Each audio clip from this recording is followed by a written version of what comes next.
Eu, antes de fazer esse discurso formal aqui, me deu o trabalho hoje de escrever também, coisa que eu quase nunca faço, escrever. Mas eu queria contar 3 rápidas historinhas aí, depois que eu ouvi os discursos da Fernanda, do Zuco, do Ramiro, né? Bem rapidinho, fora do script aí. A primeira delas é a seguinte: eu disse para vocês, se é que vocês não sabem, que eu sou um sujeito otimista, viu? Ou seja, eu sou realista. Pessoas que me conhecem aí, quando ligam para mim, os que ousam perguntar como eu estou, eu sempre digo: eu estou melhor do que ontem. Hoje eu estou melhor do que ontem, e amanhã eu vou estar melhor do que hoje. Eu sou um sujeito otimista, eu acho que eu posso dizer isso para vocês. A segunda historinha que eu queria contar é a respeito de um jornalista chamado Leandro Demore, que foi do The Intercept, né? Que hoje é funcionário público federal do Paulo Pimenta. Ele é gaúcho, ele, aqui do Rio Grande do Sul. Ele fez aqui, durante algum tempo, um blog chamado, junto com outros, A Nova Corja. Era um blog que eles tinham aqui, ele e outros colegas, jornalistas e professores da PUC do Rio Grande do Sul, da nossa briosa PUC do Rio Grande do Sul. E esse blog, A Nova Corja, ele quase que diariamente me atacava de modo feroz. Atacava o Rogério Mendelski, Barro Nuevo, enfim, atacava vários jornalistas ali que eram proeminentes. Estou falando coisa de 10 anos atrás. Mas era uma coisa estúpida, sim, completamente estúpida. E chegou um ponto que eu pensei o seguinte: eu estou tomando processo do PT, do PSOL, do PSTU, do PCO, do movimento de cachorro de esquerda, o tempo todo. Eu vou tocar um processo nesses caras. Mas eu tinha pensado assim: mas jornalista processar jornalista? Vale isso? Eu achei que valia a pena, sabe? Mas aí eu tentei encontrar o responsável pelo Nova Corja, que se apresentava ali com o Nova Corja, e verifiquei pelos protocolos de internet, do IP, se eu conseguia localizar o endereço dele, porque eu queria citá-lo, identificá-lo na minha petição inicial, e para agir, mas não conseguia aquilo. Ele se alojava, esse blog, ora em Porto Alegre, ora nos arredores de Paris, ora em Washington, mas eu tanto fiz que acabei localizando, sabe, eles, né? Eu acho que ele não sabia, e talvez muitos de vocês aqui não saibam, mas eu sou um homem da tecnologia da informação, eu sou um homem dessa área, né? Há 25 anos atrás, junto com o meu sócio, que está aqui, o Frederico, meu filho, na época tinha 16, 17 anos, e nós criamos uma empresa de TI, que 25 anos estava surgindo os computadores pessoais, os PCs, estavam surgindo, mal estavam surgindo, né? E nós, em casa, os 3 filhos e eu, meus 3 filhos não estavam querendo mais estudar, ele queria sair da engenharia civil, da URGS, porque disse que não aguentava mais o cálculo 3, né? Os outros 2 também, que tem bar hoje, não quis fazer faculdade, o outro estava fazendo jornalismo. Então, fizemos um brainstorm, disse: o que nós vamos... Ou vocês arranjam um emprego, ou vamos fazer uma empresa. Então, vamos fazer uma empresa. E fizemos um brainstorm, o que nós vamos fazer? Nós vamos montar computador. Mas computador? Montar computador? Nós sabemos desmontar, porque eu comprava computador e eles desmontavam tudo. Mas, também vocês sabem desmontar, mas e montar computador, vocês sabem? Não, mas a gente aprende, né? Enfim, fizemos TI, claro. Eu fiz a primeira publicação da área de informática aqui, na época, para a RBS, que era o Ano Econômico Informática, né? Fui secretário municipal da Indústria e Comércio, tentei criar, no governo do PDT, imagine, hein? Tentar criar a Companhia de Alta Tecnologia de Porto Alegre. Eu falava isso na prefeitura, às vezes, na reunião do secretariado, eles achavam que eu estava ofendendo o prefeito. Então, eu até parei, né, de falar nessas coisas aí.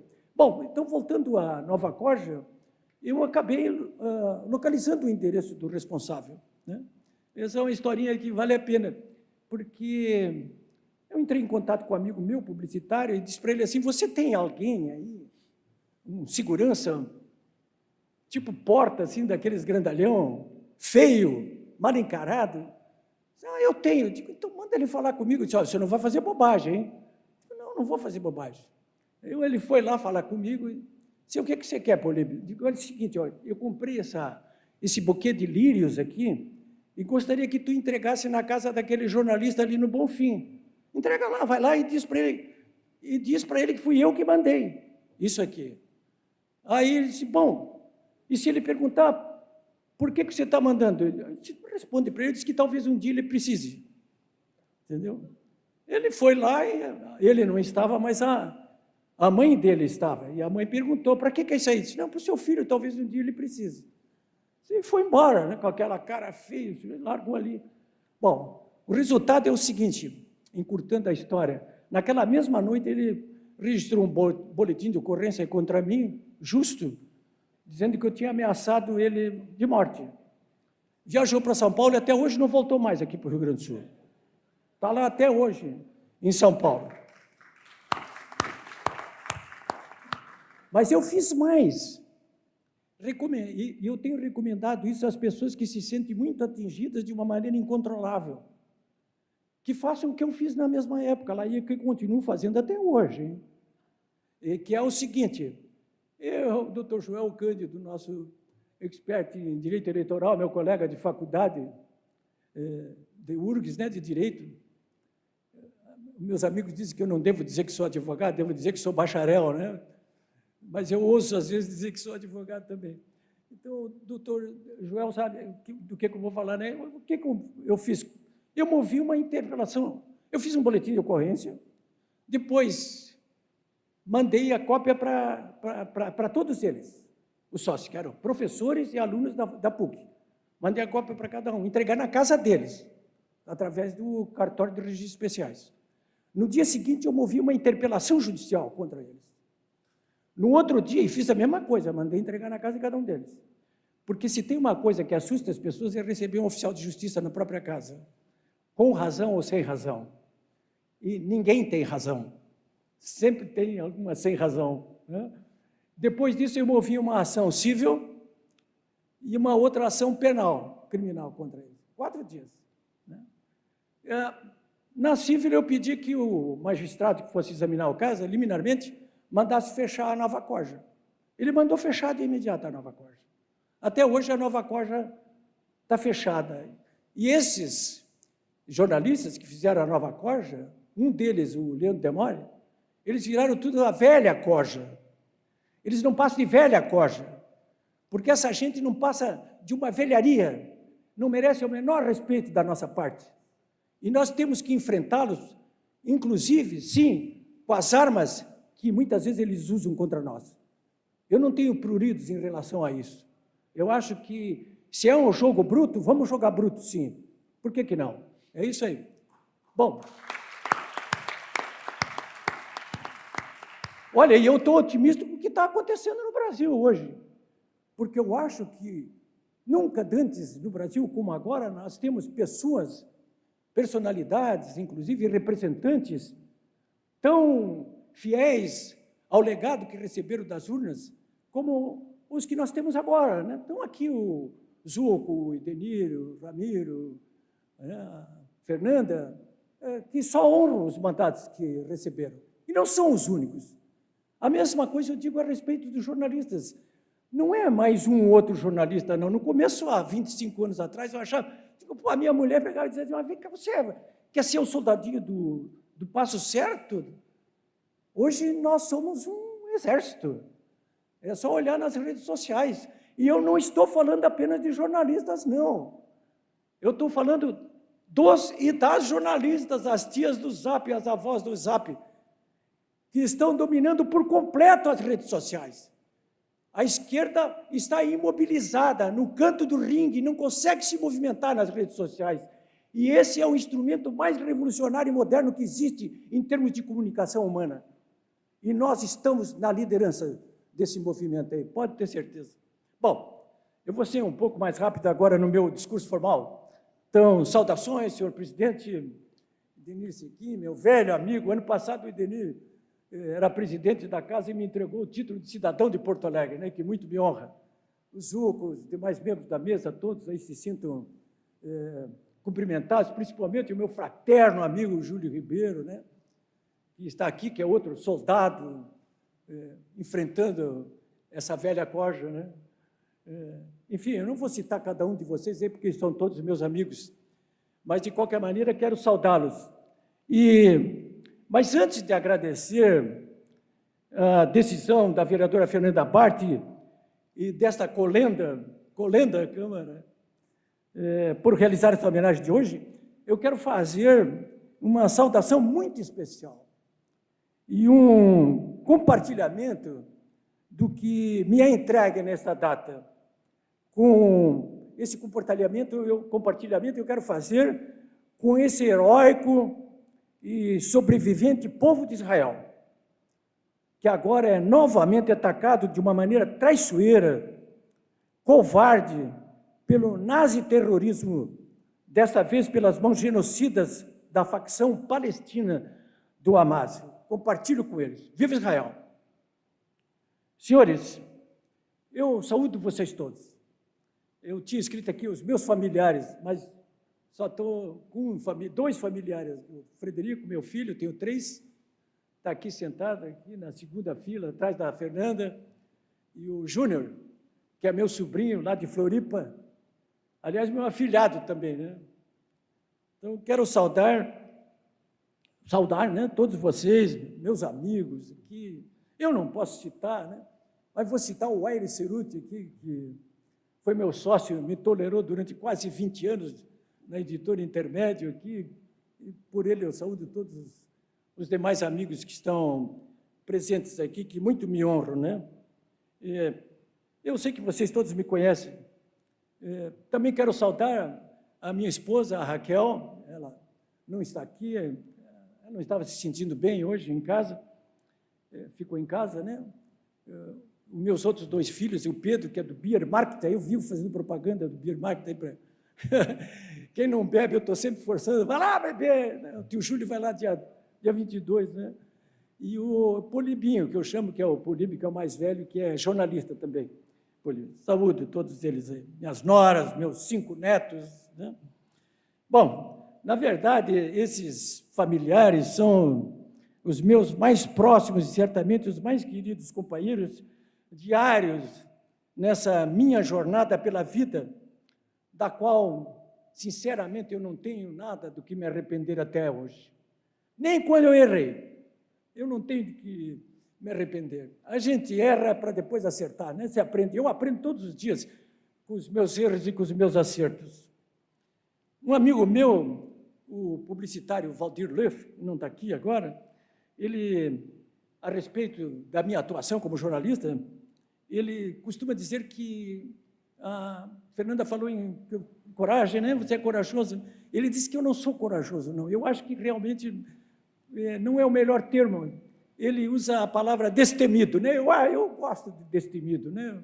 Eu via muito aqueles filmes de cowboy antigamente lá, e eles eram os cowboys que eu mais gostava eram os destemidos, né? Então ele diz: olha, você é um cara destemido aí, né?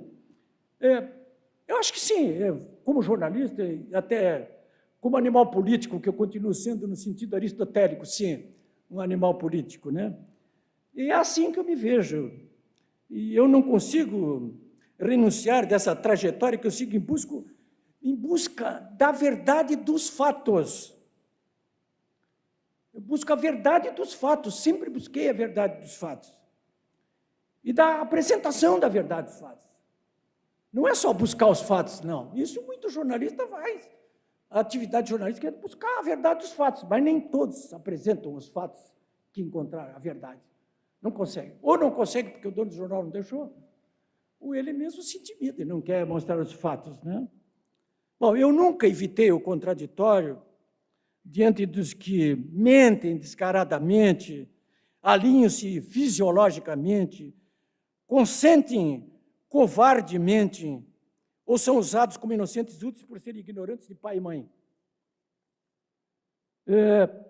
Isso pode parecer difícil para um jornalista, porque ele terá o jornalista, de um modo geral, que se posicionar frente aos fatos, né?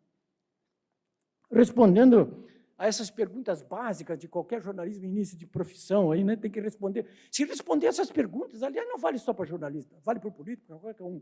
Se responder isso aí, você vai encontrar a verdade, né? Que são aquelas perguntinhas que vêm no primeiro ano de jornalismo ali, né? Que são o quê ali?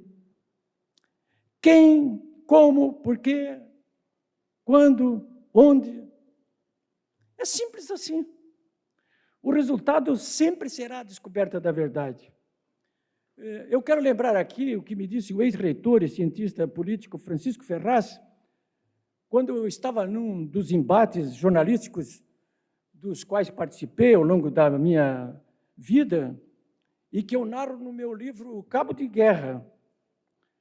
Num determinado dia, quando o embate estava muito virulento, ele me ligou e me disse, o Ferraz já morreu, ele não era de muita conversa, mas ele me disse, olha, eu quero te cumprimentar aí, porque você está usando uma arma revolucionária. Isso coisa de 15 anos atrás, né? Eu já estava nessa área de TI, já tinha o meu blog, e eu disse para ele assim, claro, né, eu estou usando a internet, estou fazendo tudo na internet, né? Então, eu acho que isso realmente é uma arma revolucionária. Ele disse, não estou falando isso. Me disse o Ferraz, eu não estou falando nisso aí. Eu estou falando numa ferramenta muito mais antiga, do início da civilização. E qual é a ferramenta? A verdade. A verdade. Quando eu acordo todos os dias e fico vendo o que está acontecendo, eu até disse isso ontem no programa do Júlio Ribeiro, né? Quando eu vejo tudo isso que está acontecendo, eu fico pensando assim, a médio e longo prazo, a verdade se estabelece. Eles são os mentirosos, eles mentem todo dia de maneira continuada. E não me venha com essa história do Goebbels de que minta até que pareça verdade. Não é verdade, não vai, a verdade nunca vai, a mentira nunca vai permanecer, ela nunca vai virar verdadeira, não vira verdadeira, não vai virar verdadeira. E é graças à verdade dos fatos, e à verdade, porque a verdade é o estabelecimento do bem, a convivência das pessoas dentro da civilização, e isso só é possível construir a partir da verdade. Ela que constrói as amizades, os casamentos, as famílias, a vida em sociedade, não tem como ficar mentindo. O Janja pode mentir quanto quiser, tirar a pose que ela quiser em cima das mesas que ela quiser. O Lula pode vir com a conversa que ele quiser. A verdade vai se estabelecer. Isso eu não tenho a menor dúvida em relação a isso aí. Bom, é isso aí, a verdade. Eu já estou chegando ao final aqui. Eu quero registrar aqui também, Idenir, eu fui servidor público aqui dessa casa, aqui, sabe? Eu fui assessor legislativo da Câmara de Vereadores. Por concurso. Eu fui por concurso. Mas eu saí antes de me acostumar ao cargo. Não quis ficar. E até então, e aí sim, aqui, embora esteja no final, quero fazer um registro rápido, porque eu estive uma incursão eu meti a mão na atividade política, né? Isso aí é uma coisa que muitos jornalistas... porque o jornalista entra em contato com as coisas o tempo todo, conversa com o Zul, conversa com o Idenir, conversa com, enfim, com empresários, com todo mundo aí. Mas vem cá, por que esse Eduardo Leite não sai de São Paulo? Entendeu? O que está acontecendo? Por que esse Lula não para de mentir? E às vezes o jornalista fica tentado de dizer, mas eu vou intervir nesse negócio. Como é que eu vou intervir? Eu vou ter que entrar num partido, eu vou ter que fazer vida partidária. Se eu quiser fazer política, eu vou ter que entrar no partido. Né? Vou ter que ter vida partidária. Vou ter que ser candidato. Eu fiz tudo isso. Né? Eu entrei na vida partidária, depois entrei como candidato a deputado 3 vezes. Eu não vou falar sobre essa experiência, porque o povo simplesmente não me entendeu. Senhores, enfim, vocês já sabem, viram por ali, que eu fui chefe da Casa Civil do Governo do Estado, secretário de Relações Internacionais. E secretário de Relações Internacionais eu botei ali só para dourar a pílula, porque foi só um dia substituindo o titular. Entende? Mas fui secretário da Fazenda de Porto Alegre num momento conturbado, uma barbaridade. Foi logo depois da Constituinte de 88, ali um mandato tampão de 3 anos, para poder depois todos os mandatos coincidirem a partir dali, né? E ali, de acordo com a Constituição de 88, se criou o 13º para os funcionários públicos, que não eram pagos até aquela época ali, e tinha que fazer caixa, né? Agora, com a Neuza Canabaro fazendo um CIEP atrás do outro, era muito difícil fazer caixa, né? A secretária da Fazenda era a Dilma Rousseff. 3 meses antes dela sair do cargo, no final do mandato, o prefeito me chamou e disse, olha, você é o meu secretário da Indústria e Comércio, quero que você fique nesses 3 meses finais aí como secretário da Fazenda, porque eu estou roubado, não tem dinheiro nem para pagar o salário desse mês. Eu digo, mas o que aconteceu? Essa mulher quebrou a prefeitura, não tem mais um tostão aí, a Dilma saiu pela porta dos fundos, não deixou nem relatório, né? Saiu pela porta dos fundos mesmo. E depois, lendo o relatório final da gestão, eu cheguei à conclusão de que não foi a Neuza Canabaro quem quebrou, que não foi a Dilma Rousseff quem quebrou, sabe? Falam, isso é uma calúnia que fazem contra ela, sabe? Mas eu alimento isso também, um pouco. Mas a verdade é o seguinte, foi o prefeito, né? Ele que manda. Quem manda é o prefeito, quem manda é o governador, quem manda é o presidente da República, né? A não ser que ele seja casado. Porque aí os secretários, os ministros, fazem durante o dia, ela desfaz durante a noite. E foi o que aconteceu. Então, né, foi isso que aconteceu. E aí o Olívio se elegeu prefeito de Porto Alegre. Foi a primeira incursão do PT numa grande capital do Brasil, né? Ficaram 16 anos ali. Eu escrevi um livro sobre isso, Herança Maldita, os 16 anos do PT em Porto Alegre. Quando o Fogaça se elegeu e destronou o PT da Prefeitura de Porto Alegre, depois de 16 anos, eu fiz um pedido a ele, um dia antes de assumir, deixa eu entrar junto no gabinete, eu quero ver o que esses caras aprontaram. Entende? Eu quis ver tudo, olhar, fotografar, e fiz tudo isso aí nos primeiros dias, e o que eu vi está narrado ali. Quer dizer, assim, por exemplo, no gabinete do diretor do DEP, naquela época era o Departamento de Esgotos Pluviais, chovia dentro, e o diretor, em vez de consertar, ele botou um moirão segurando o teto. Era coisas assim, na Defesa Civil, que ficava lá na Zona Sul, estragava tudo e o mitório deles era um posto de gasolina no lado do DEP. Eu conto tudo isso ali. Mas isso não é... São algumas histórias, né? Aqueles portões todos ali ao longo do cais ali, nenhum deles funcionava. As casas de bomba estavam todas estragadas, né? Os secretários do Olívio, depois, não deixaram nem relatórios, né? Então, foi um massacre, sabe, isso aí, né? Eu conto tudo em detalhes aí nesse livro, né? Bom, mas eu já não sou mais, claro, aquele rapazote, né, que se abrigou na década de 60 na casa da Juque 3, ali na descida da Rua Mostardeiro, de frente ao Parcão ali na época. Na época não era um Parcão ali, aquilo era um banhado ali, já tinha sido CTG, hipódromo, já tinha sido de tudo ali. Então, ali tinha uma pensão de estudantes ali, universitários, que era a Juque 3, né? Eu cheguei, rapazote, fui lá, me enfurnei lá naquele pessoal lá, depois acabei estudando Direito, trabalhei em jornalismo, né? Comecei pelo jornal Zero Hora, que tinha acabado de se transformar, chamava-se Última Hora, até um dia, no outro dia mudou para Zero Hora.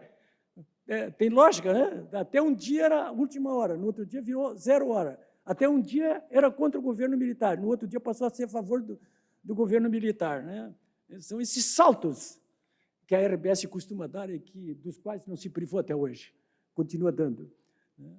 Mas, enfim, claro, eu não sou mais aquele rapazote, né? Mas eu sobrevivi e vou sobreviver, vocês podem ter certeza disso, pelo menos para conviver com vocês todos e não faltar a uma só das manifestações pela democracia, né? e pelas liberdades. Eu faço isso desde 2013, nos umbrais do nosso querido Parcão, onde eu vou voltar a expressar de público amanhã, vocês todos estão convidados, eu vou estar lá, como estive desde 2013, em todas as manifestações públicas, anonimamente, eu vou estar lá, vou levar a Raquel junto comigo. E eu vou demonstrar de novo ali o meu imorredouro apoio à democracia e à liberdade. Atualmente estão, sim, sob o garrote de uma inédita, insuportável, mas não eterna ditadura da toga. Até amanhã no Parcão.